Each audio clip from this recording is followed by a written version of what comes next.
पवन सिंह भोजपुरी के राजा हैं और फिर से पवन सिंह ने इस बात को साबित कर दिया है। पूरा वीडियो देखें और वीडियो अच्छा लगे तो लाइक करना बिल्कुल ना भूलें। सबसे पहले आपसे यही रिक्वेस्ट करना चाहती हूँ कि अगर आप पवन सिंह पावर स्टार के फैंस हैं तो नीचे कमेंट बॉक्स में ज़रूर उनके लिए कमेंट आना चाहिए, जय हो पावर स्टार।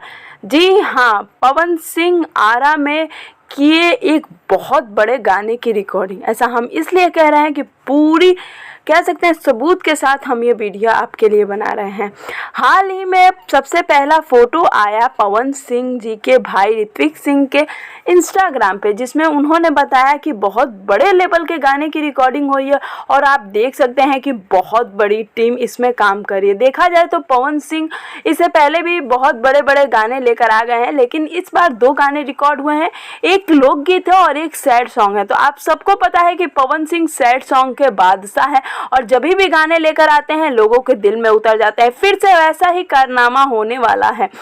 अभी तक ये नहीं पता चला है कि गाना किसने लिखा है, लेकिन जहाँ तक आपको बता दें कि म्यूज़िक तो छोटे बाबा ने ही दिया है, क्योंकि बहुत सारे ऐसे लोग थे जो पवन सिंह के आसपास थे जिन्होंने पहले भी पवन सिंह जी के साथ काम किया। तो अभी तक कुछ उतना रिवील नहीं हो पाया है, इतना पता है कि 2 गाने आने वाले हैं। तो अभी देखना काफ़ी दिलचस्प होगा कि ये गाने हमारे बीच कब तक आ रहे हैं। जैसे ही न्यूज़ आता है हम आपके लिए लेकर आएंगे, तब तक आप ऐसे ही सपोर्ट करते हैं।